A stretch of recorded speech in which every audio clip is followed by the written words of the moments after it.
Merlin, network magic, exploring item potency, configuration management, intent-based configs, the difference between declarative and imperative, and can we overcome the barrier of the CLI for configuration management via network automation using infrastructure as code.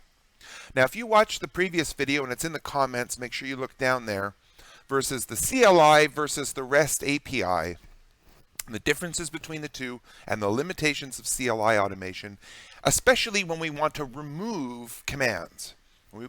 Right? Our Jinja 2 templates, and we'll get into that, they do not explicitly say no anything. No VLAN 10, no IP route. We're not removing code.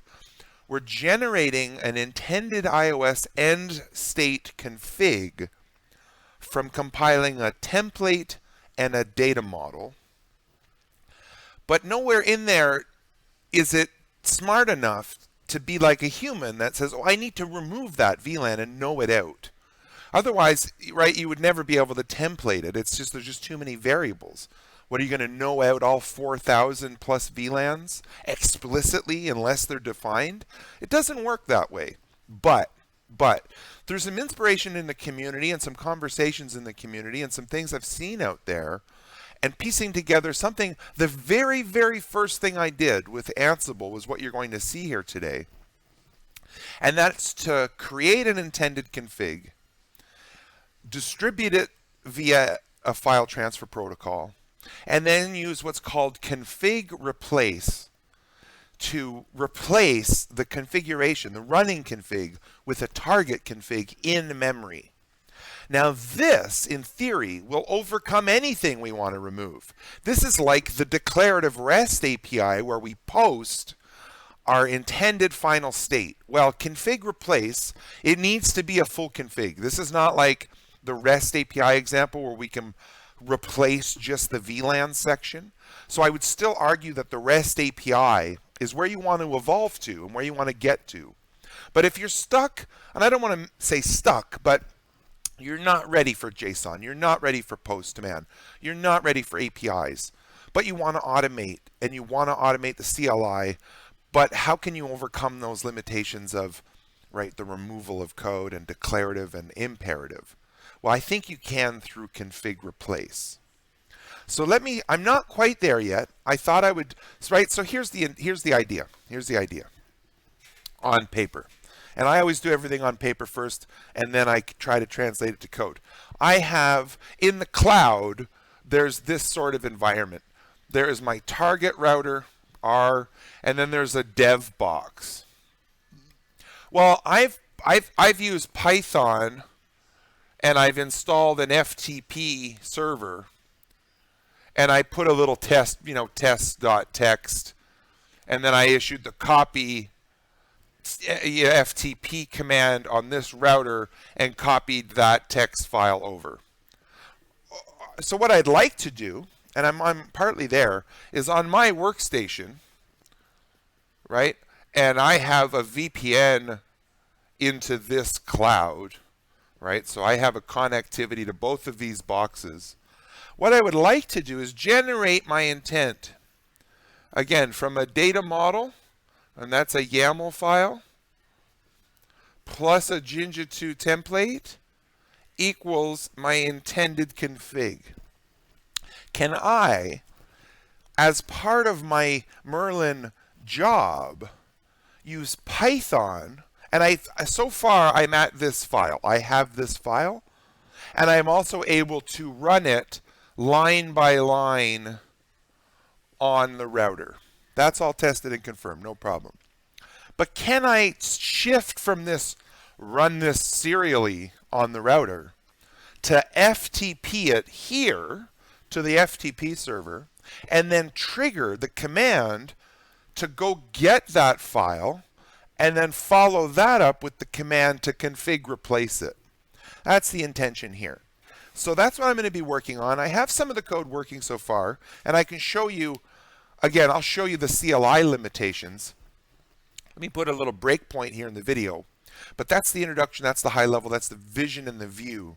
Can we create a RESTful API like a declarative network configuration intent based with data models and templates and GitOps and all that great stuff? Can we overcome the limitation of the CLI?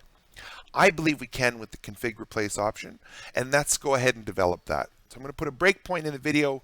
Don't go anywhere. It's going to continue, and let's look at the technology involved. Thank you.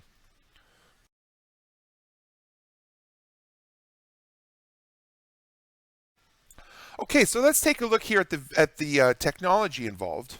And I'm going to start with the Python, and we're going to follow the cookie crumbs.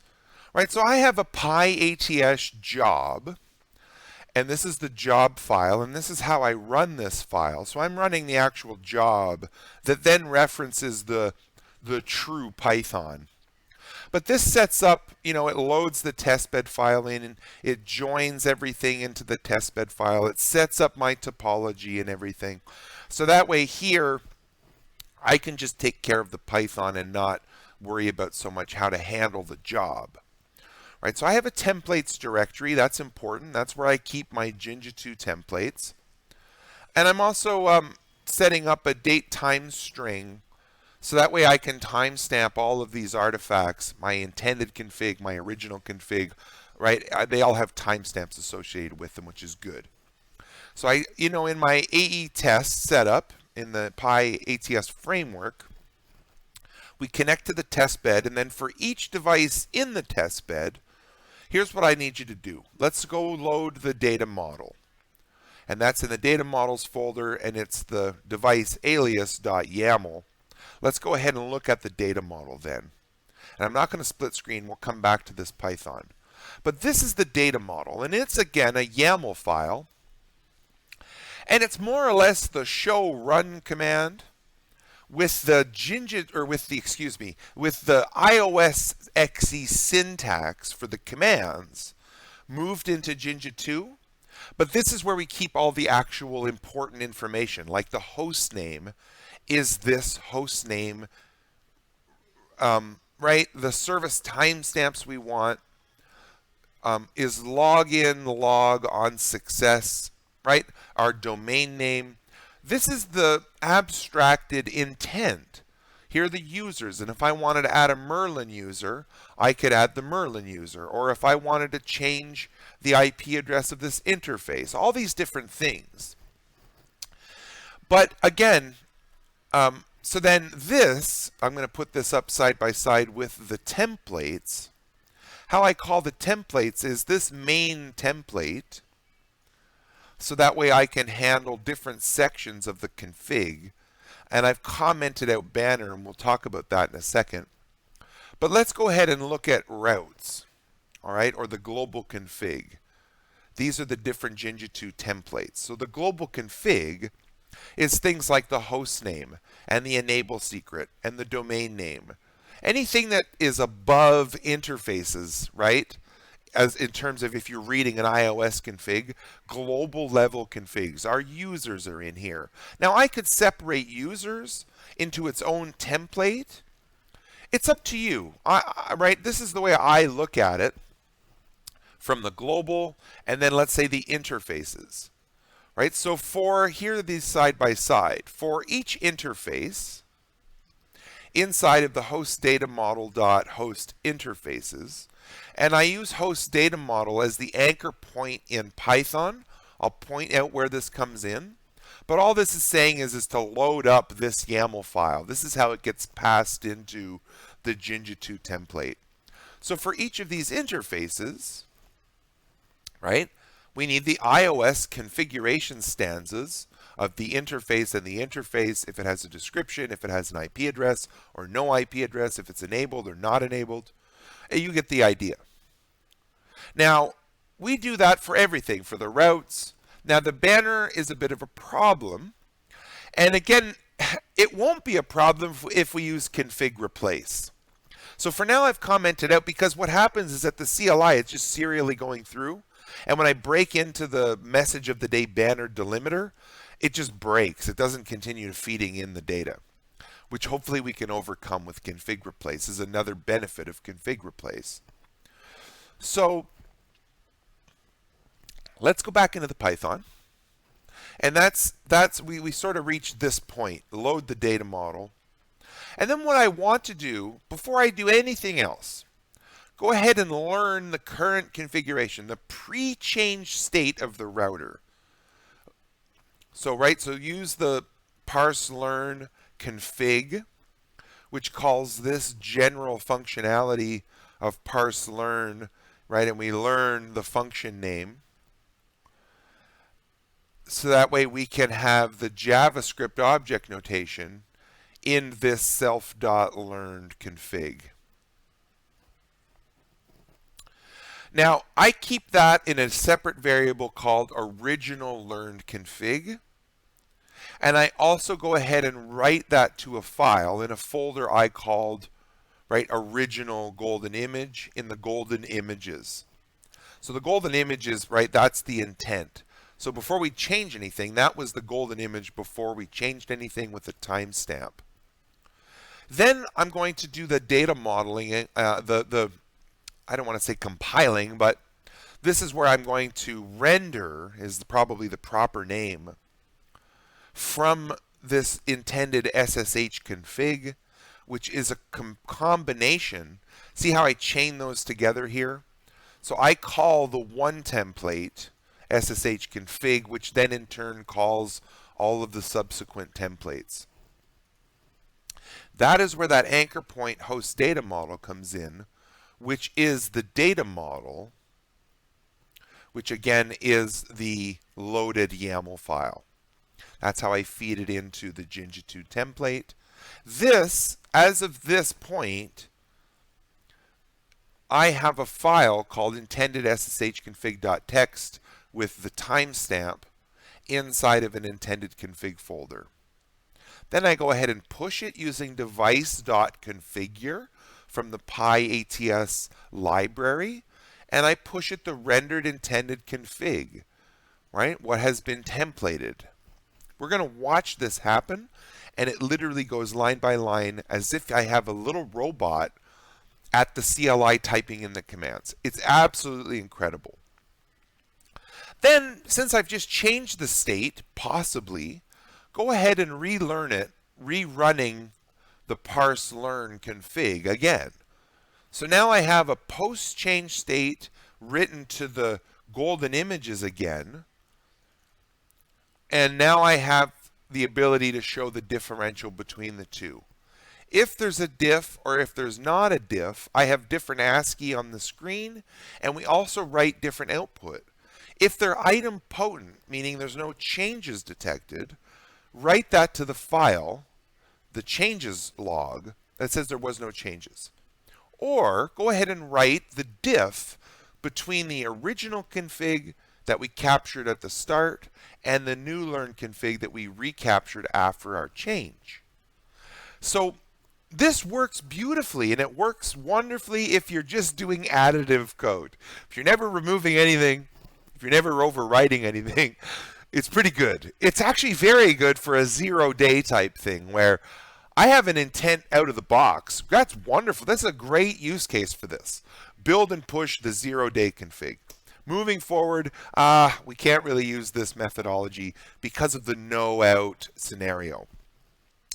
So let's go ahead and run it. And actually here, let me make sure to show that I'm not cheating in any way. And I'm going to collapse some folders here as we go. I'm not cheating in any way. Right, these folders are empty. My intent, my golden, and my change log. So we'll go ahead and run this. And let's time it. I love to time things. And I'll probably forget to look back at the time. But here we go. Let's run it, and I'll try to speak to what's happening as it's happening. Again, our first thing is to go learn the config, and it's done that. Now, here's the robot. Here's Lancelot. I'm pushing the intended config to the device, and it's literally going through every config mode. Global config mode, interface config mode, control plane config mode. I'm back. I just added the route. I haven't broken anything. I haven't lost connectivity. And there's the diff check. The differential check says they match. idempotent, intent matches running. All right, everything passed here as well. And it took all of 0.23 CPU cycles. What? No. That can't be right. So anyhow, or is that just 2 seconds? 0 minutes and 2 seconds. Yeah, but still. Unbelievable. Unbelievable. So let's go look at our artifacts. All right, so let's start with our golden image. And you can see here we have our original golden image. This is the pre-state config, and then the post change. And we didn't change anything, so they're the same. And the intended config, this is what we generated and that we pushed. And yeah, I see a candidate for a change we can make. And then here's the change log. There are no changes. So how do we change things now that we've moved to infrastructure as code? Well, I don't log into the device and make the change anymore, right? That's guaranteed. I'm not doing that anymore.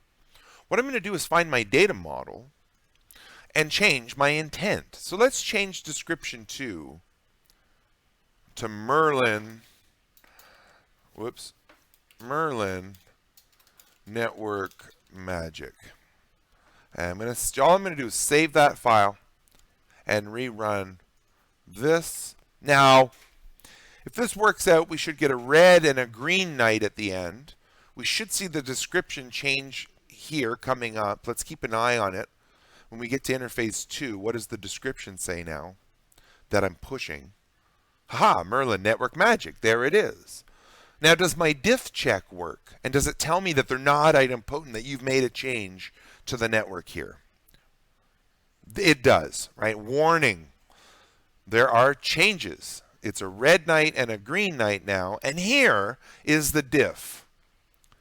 Interface gig I2, we added plus description, Merlin network magic, and we removed the description network interface. That is pretty cool. Now that's an overwrite thing, but I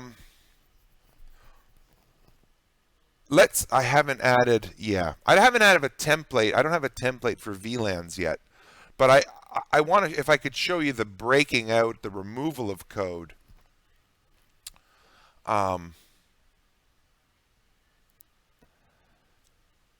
Like what if we want to have no description at all? Let me just check my template logic. Do I handle it as if description is defined? This might give you a sense as well for anybody beginning or new how these templates work with the data model. What I'm asking myself is, in my interface, do I say, see, no, I don't. I just have the hard-coded description. So let's put the logic in.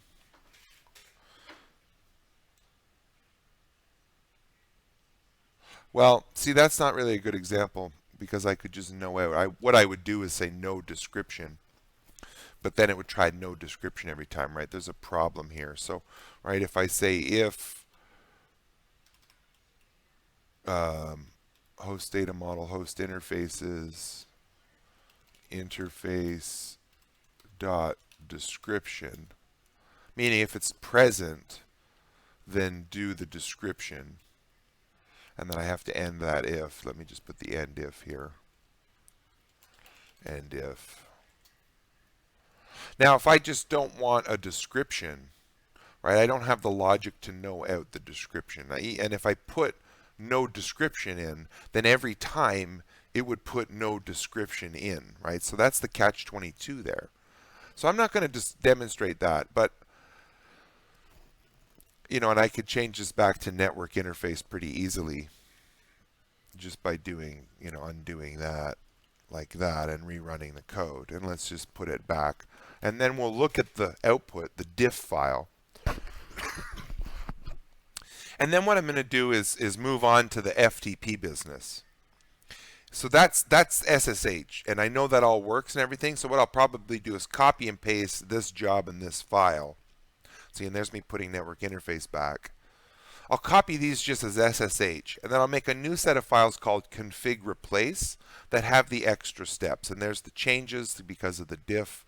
And again, if I go into my output for this now. Right, here's my intent, and we can see the intent is network interface.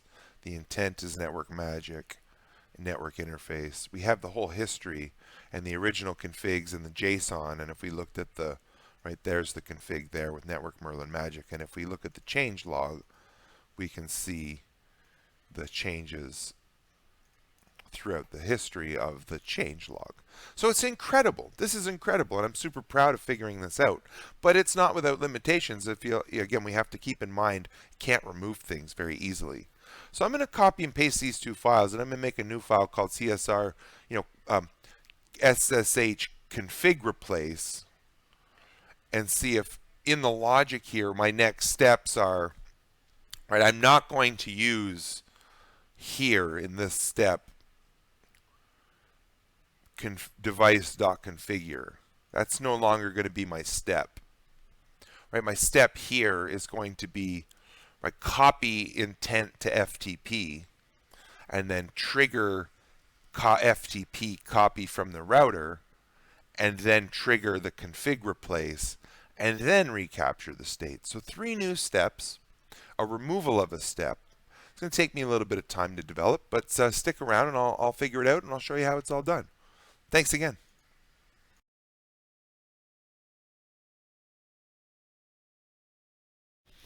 Okay, I'm back and I've had some pretty good progress and we're working slowly through one step at a time. So let me call up the sandbox and show you what I've been able to figure out here. Now, this is the sandbox that you get, and I have this router, and this is where I want to ultimately send an intended config file to its Bootflash and then use the config replace command.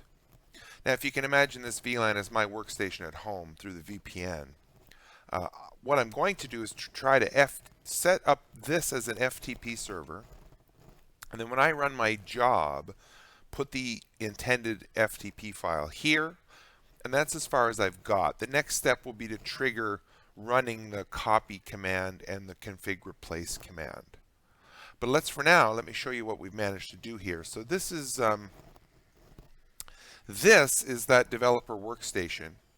And what I've found is that we just need to do a couple little things here. We pip install pyFTP dlib for the daemon, for the FTP daemon library, make a folder FTP, and then we run this python m pyFTP lib, set our directory so it's not just into our home directory, and then set the port and then set up write capability. Now this will set it up anonymously. You can set up users and stuff, but for now that's good enough. And now we can see that it's running. So now in my code, remember we stopped at that one step, and here's where I'm at. Instead of pushing the intent to the device, I'm saying push intent to a FTP server. So we import FTP lib into our code, and we set up our FTP as ftplib.ftp, our host and our port. And then we're going to connect to host and port and get welcome and print that we're logging in and log in. So once we've logged in, we can then store our file. So we define our file is that intended config file, and then we're just going to use the store binary and store it as intended config.txt. Let's not put the timestamp in on the Bootflash. Let's just send it as intended config. And then we specify it's a file. We file.close, and then we close our FTP connection. So let's see if we can make this work. I'm going to have this staggered so we can see, okay, so that's running. And let me run the job and get the FTP server up. And let's see if we can get that intended config pushed up to the Python, or to the, right? So there's our connection, and there's our intended config file. So now everything passed, everything looks good. Let's see, what does that look like? So we can cat, and I should be able just to take this. Oh, I see.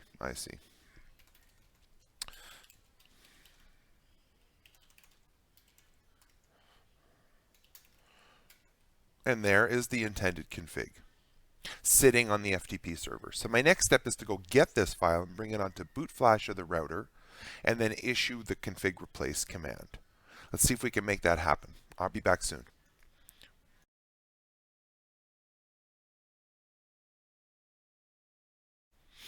All right, I've got some pretty great success, and I think we've connected all these dots, and we're getting pretty close to our final state here. So here's all of the different devices, and let me show you here. This one here is the router, and let me do a quick dir to show you I'm not cheating. Right, there is no file on here.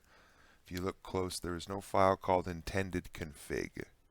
Now this is our FTP server that I'm just going to leave running, or actually let me just clear and show you that we're going to fire that up. Now, back to the code. I've added so this is our step, is to push it to the FTP server. We've seen that works. Now, can I go on ahead and make a step? Now, pyATS has this integrated with it. So there's two different things I've done here. One, again, remember, I am in for device in testbed. Well, with pyATS, I can use device.api, copy to device, and fill in the information, right? The protocol is FTP, the server is that, and then the remote path is a file called intendedconfig.txt, and the local path. Now, I want to point out you can't do this in isolation. You also have to update your test bed. And what I've done in the test bed is add a section called testbed servers, some random name, devnet FTP server, and then the server and the address. So those two things together are what the next set of magic is going to do. And real quickly, I want to highlight, you can see here Julio. This is my inspiration, is this tweet from Julio PDX. Super good guy, really sharp guy, always sharing things with the community. Well, he started with this idea of putting a hello.txt using that testbed and that API. That's what clicked for me. I said, well, holy cow, if Julio showed me how to do that, can I put an intended config on the router and then go ahead and trigger the command that will do the config replace? So that's where this all started, was this tweet from Julio PDX. Should go follow him. He's always sharing great stuff, especially about pyATS. So let's go ahead and fire this up. And we're going to see here. I guess I should have done that after. So let me run it and get the things open here. So keep an eye on this box here, the FTP server. We're going to see a login.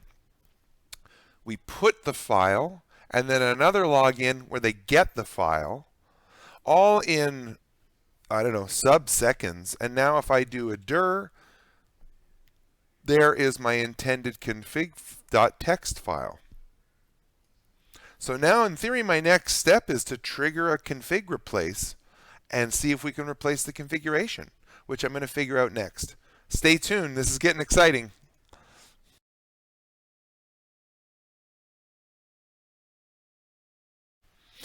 Okay, so now I haven't even tested this yet. Let's just try it. I'm getting some pressure. We got to go out for a bike ride, and I want to upload the video while I'm gone. So let's try to trigger the config replace now that we've got the file sitting there in Bootflash ready to go. And that looks pretty straightforward with a device.execute, and then we're going to run configure replace boot disk intended config.txt, and let's force it. Now, just to give you an anchor here, if you go into this configuring iOS XE configuration fundamentals configuration guide, this is release 2. And this is pretty old, first published from 2004. So we've been able to do this a long time, and last updated like 11 years ago. And there might be a more recent version of this, obviously, out there somewhere. But we need to set up the archive and a path so that when we do the config replace, we can keep a snapshot and we set a maximum. And then here's the actual config replace target URL, and we're going to try to force it. So let's go ahead and try it. I don't know what's going to happen here.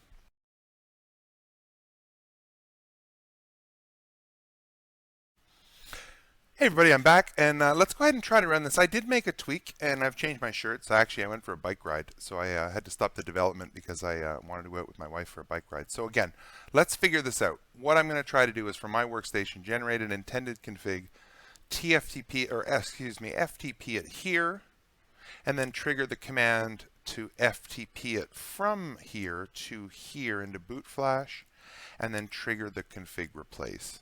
Now I want to be upfront and honest. I made one tweak here in the store. I'm just going to store it without the .txt and the remote path without the txt.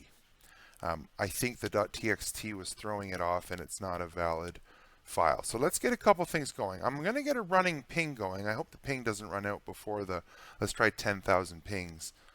And here's the FTP server. We can keep an eye on it. And hopefully the running ping will continue, and hopefully we're able to replace the configuration. So let me kick off the... And before we kick off the job, let's actually add time, so we get a sense on how long this all takes to compile, render, I should say, render the intended config, FTP it to a server, download it to the router, trigger the config replace the config. I'm also going to get this ping count going, and let's see if we lose connectivity during this time. I'm going to stay in the console here. So here's the job. Let me run another 1,000 pings.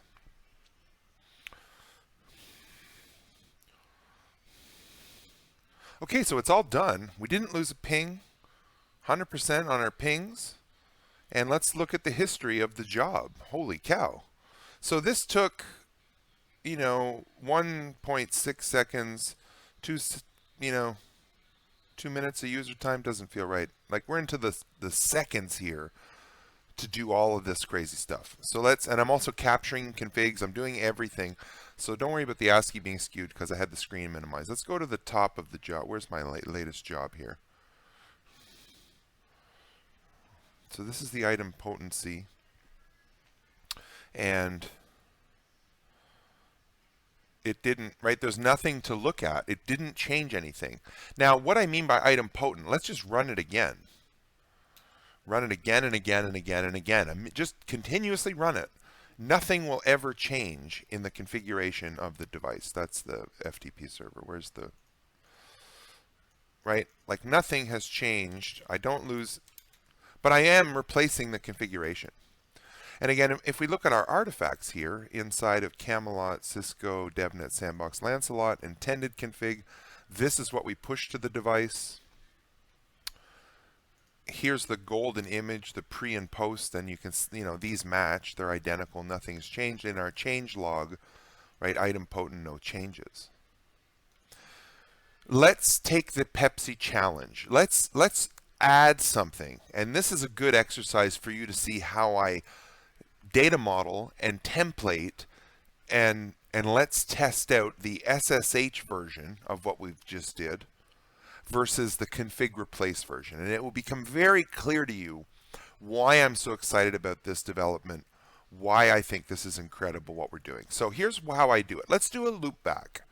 So let's do conft interface loopback. Let's just do 100, and we'll give it a description of Merlin. And that's all we need. We don't need an IP address or anything like that. So now if I do show IP interface brief, there's interface, there's the loopback interface. So let's do the show run int loopback 100. And here's what I do. I take these 3 lines, the config stanza, and I'm going to put it in 2 places. I'm going to put it in the template at the bottom, because again, it doesn't matter what the order that we do it in as long as it's above the end. So let's just put it after routes. No. Let's do it smart. Let's put it after interfaces. Oh, I already have interface. It's already in the template. I see. So I've already done this. Let me start again. I didn't realize I had already done that. So what we're going to do is I'm going to paste in that raw stuff here. And then I'm going to split my screen and bring it into the data model. And in the data model, I definitely don't have it. So under host interfaces, let's also do host loopbacks. And here I'm just going to paste this in. So now it's very easy to data model, right? I need to be 2 spaces in. I'm going to get rid of interface and make it loopback 100 as the parent key here. And then 2 spaces in, and make the description Merlin, and it has no IP address. Let's just make note of that in our mind. No IP address. I'm not going to say IP address false. I could, but let's just leave it without any IP address. So that is our data model for a loopback interface with just a description. Now here, I'm going to say, right, and I'm going to say loopback instead of interface in, and it's inside of host data model, right? What I'm passing in from the Python dot host loopbacks. So that's my loop. So now I don't need, right, I want to keep this. This structure has to stay to make it valid iOS. So instead of loopback 100, I'm going to say loopback. And then instead of description, I'm just going to steal this. Instead of description, it is the iteration, the loopback dot description. And because there's no IP address, I'm going to add some logic here, and let's just do it not in line. I will fix up the if, and I'm going to take this and change that to, let's say, IP address is defined. And I'm not going to worry about that. I'll leave that as a placeholder, else, because it's not defined, do the no IP address, and then we're going to close the if statement, no if. No if, end if. And then we're going to close our for loop, end for. Now we're going to bring it all back so that it's nice and pretty and renders properly. Like so, comme ça. And save this template. Now, let's do it the SSH way. So what's going to happen is, and we'll see this in the intent, and this should not be idempotent because we're adding something new. So and this will work just fine. I have no problems with this. If this is a first time build, and let's get the device open here, and let's run the code. And we're going to watch this for your benefit here. And I'm going to get the device open small. Here is Lancelot. And this is our little robot, serially going line by line. Now let's take a close look here. We should see after the physical interfaces, bang, we've just added interface loopback 100. Now if I do show run in LO 100, there it is. Here, let me know it out, because I think it was already in there. Yeah, it's not idempotent because of the chain key changed. All right. Yeah, it looks like I forgot to know it out before. Let's just do that real quick. Let's do it again. Doesn't take any time. No int LO 100. And now show run int LO 100. And it's not there. We'll rerun the job. This is what I meant to do the first time. It doesn't matter. We'll just get to see it again. And here comes Lancelot, and it's going serially.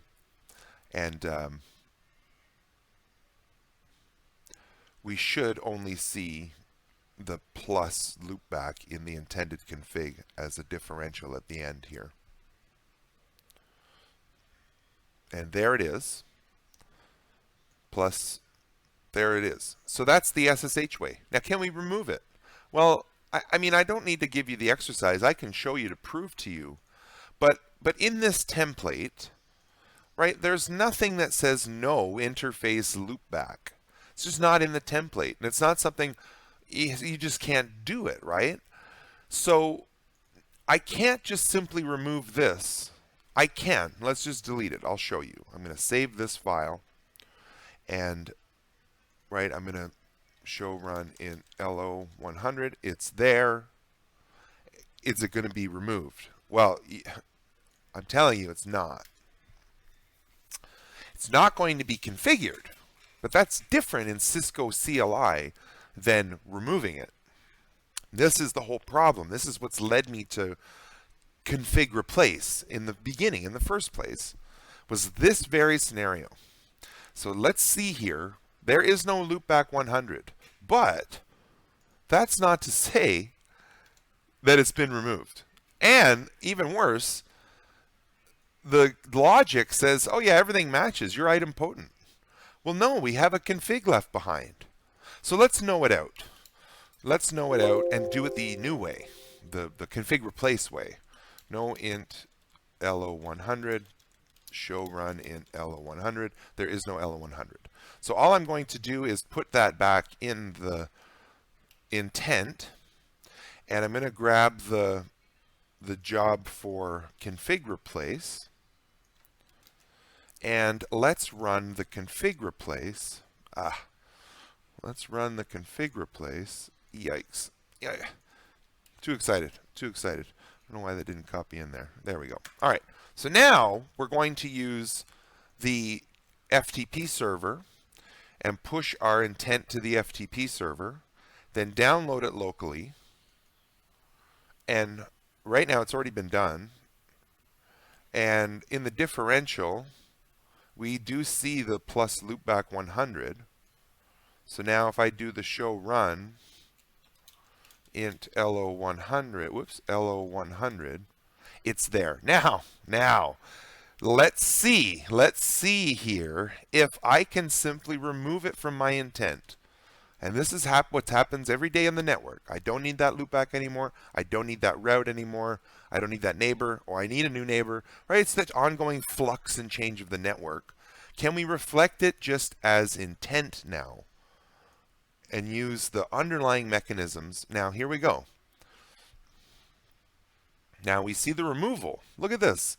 And what did it remove? It removed interface loopback 100. Is interface loopback 100 on the device? It is not on the device. It is not on the device.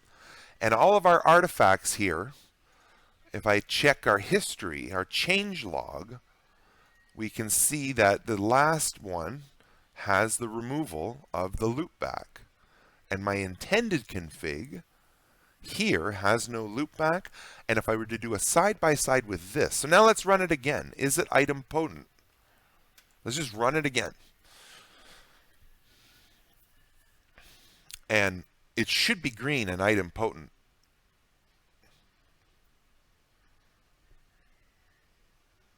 And it's green and idempotent. Okay, declarative network automation using Python, pyATS, FTP, config replace. Lots of different ingredients in this recipe, for sure. For sure, I'm not denying that. But they're very simple ingredients. This is like working with salt and pepper and onions and tomatoes. Right? We have an FTP server, no problem. We have a little bit of Python, no problem. We have a YAML file. It's a human readable dictionary, no problem.